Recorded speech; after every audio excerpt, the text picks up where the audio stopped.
Ilan na po ang pinatawag man lang ng komisyon?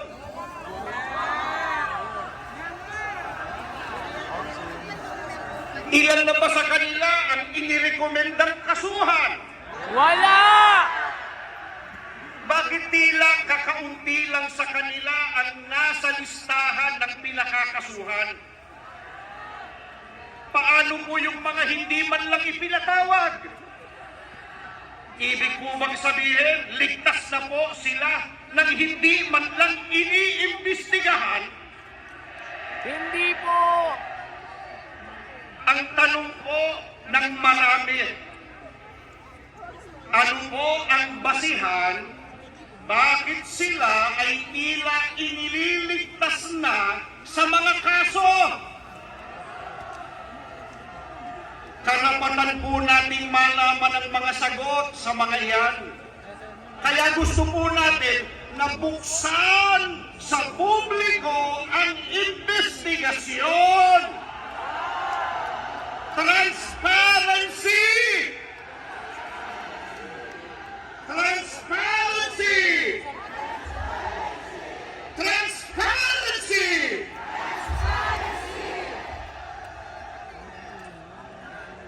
Mga kababayan, maging ang pagpapalutang ng mga issue na lihis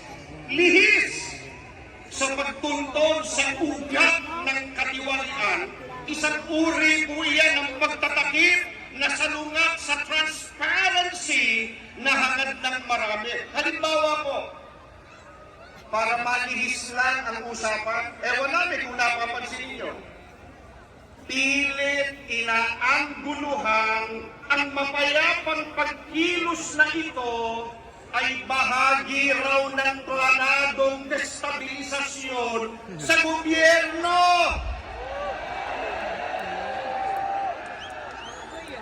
Totoo ba yun? Totoo ba yan?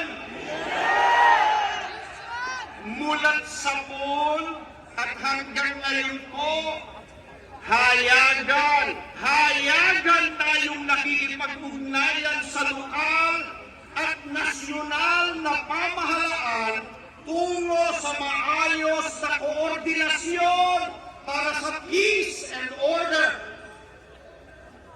Mahigpit din na ibinilin sa mga kapatid na panatilihin ng kaayusan. Alam niyo po yan! Maging sa leksyon sa pagsamba na itinuro sa buong iglesia, ibinilin pa nga sa atin, ipanalangin, ipagpanata, maging mapayapa ang pagkilos natin ito. Hindi po ba totoo yan, mga kapatid?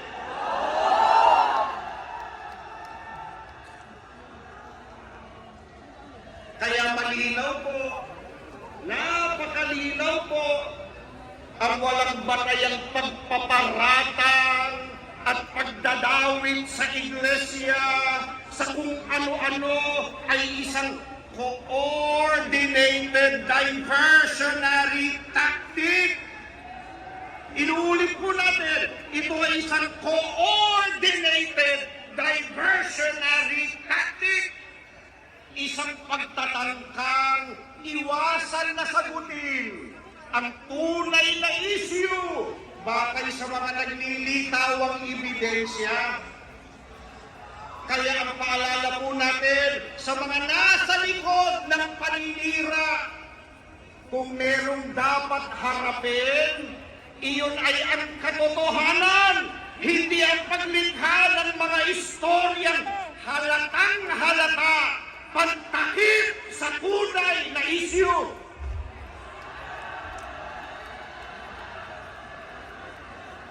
Mga kapatid, isipin po natin sandali at sana narinig tayo nung dapat makarinig nito.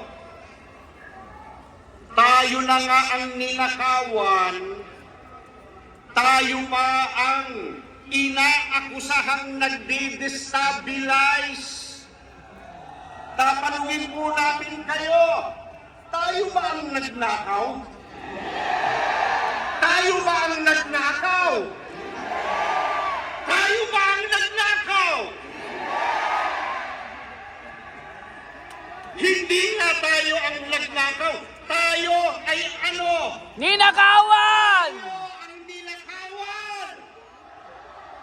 Pagkatapos tayo pa, nung magreklamo tayo bang inaakusahan? Payag kayo? Hindi po! Kapayag kayo? Ang transparency, hindi lamang prinsipyo ng mabuting pamamahala. Ito po ay utos ng katwiran.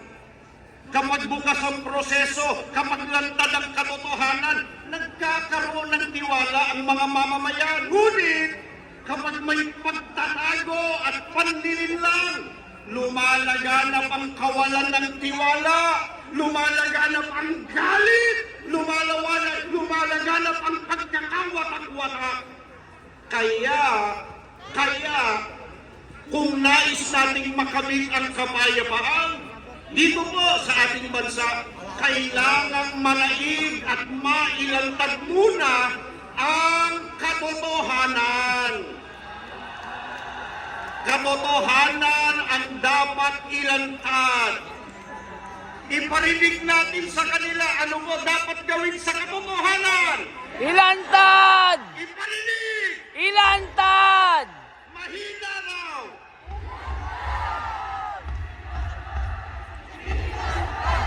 Ilantad! Ilantad! Ilantad!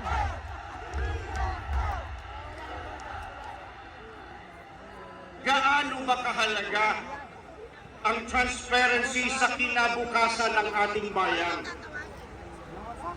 Kapag ang mga kabataan ay lumaki na nakikita na ang katotohanan ay pwedeng itago, ang kasalanan pwedeng pagtakpan, mawawala ang tiwala nila sa sistemang dapat sana'y nagtatanggol sa kanila. Ngunit, kung makikita nila na ang katotohanan ay pinangangalagaan at ang tama pinalilindiganan, tutubo po sa kanilang puso ang pagtitiwala at pagmamahal sa bayan. Mahal ba natin ang ating mga kabataan? Opo! Mahal ba natin ang ating bayan? Opo! Ilantad ang katotohanan. Ilantad! Ilantad! Ilantad! Ilantad! Gamit.